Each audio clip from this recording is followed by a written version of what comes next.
গত কয়েকদিনের ভিতরে ভয়ঙ্কর কিছু ভিডিও এবং ছবি ভাইরাল হয়েছে পুরো পৃথিবীতে। এপিস্টেন ফাইল নামে অনেকেই জানেন। এই এপিস্টেন ফাইলের মধ্যে আপনার প্রায় 2 লাখের মতো ছবি এবং প্রায় 2000-এর মতো ভিডিও আছে। এসব ভিডিও কাদের জানেন?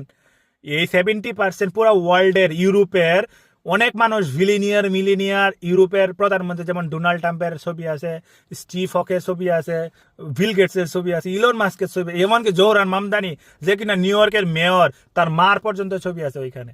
আপনি বুঝতে পারতেছেন কিছু কাহিনী? আর এই যে লোকটার ছবি দেখতে পারতেছেন, ওর নাম হচ্ছে জেফারি এপিস্টেন।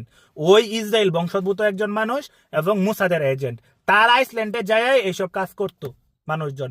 আর এই জেফারি এপিস্টেনই ছোট ছোট মেয়েদেরকে নিয়ে আসতো ইরাক, সিরিয়া থেকে। কি কারণে আনতো জানেন? বইলা আনতো যে নেটোর স্বর্ণ প্রার্থীর মধ্যে তাদেরকে জায়গা দিবে, তাদেরকে ওইখানে থাকতে দিবে।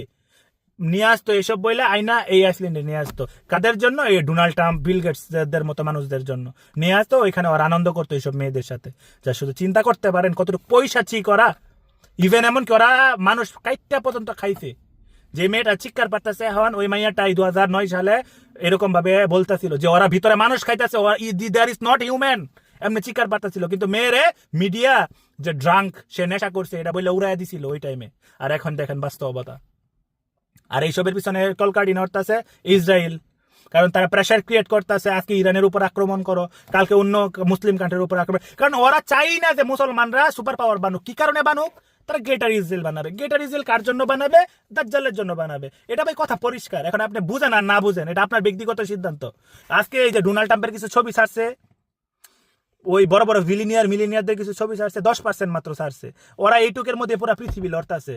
মানুষজন সিসি করতেছে যে কাদের আমরা মানতাম নেতা, কাদের কি করতাম, ওরাই এখন সিসি করতেছে। আর আজকে ডোনাল্ড ট্রাম্পের চাপে পড়ে হয়তো ইরানের উপরে বড় সড়ো হামলা করে দিতে পারে। পরশু তারা বলবে অমুক কান্ট্রির উপরে হামলা করো, তরশু বলবে ওরা পুরো দুনিয়ার কন্ট্রোল ওদের হাতে দেয়। ও দিতে বাধ্য ভাই, কারণ ওরা সবকিছু প্ল্যান মাফিকই চলতেছে। ওরা প্ল্যান আগের থেকে করা, আজকে কালকের ওই প্ল্যান না তো, এটা বহু বছর আগের প্ল্যান। এই এপিস্টেন ফাইল প্রায় আর আপনার 25-27 বছর আগের ফাইল আপনি এখন এসে পাবলিশ করতেছে। কি কারণে? বুঝতে হবে ভাই। আর হ্যাঁ, এপিস্টেন ফাইলে একটা মানুষ নাই, সে কে জানেন? সে হচ্ছে ইরানের সুপ্রিম লিডার আয়াতুল্লাহ খামেনি, মুসলমান। সে নাই, এটা বুঝতে হবে আপনার।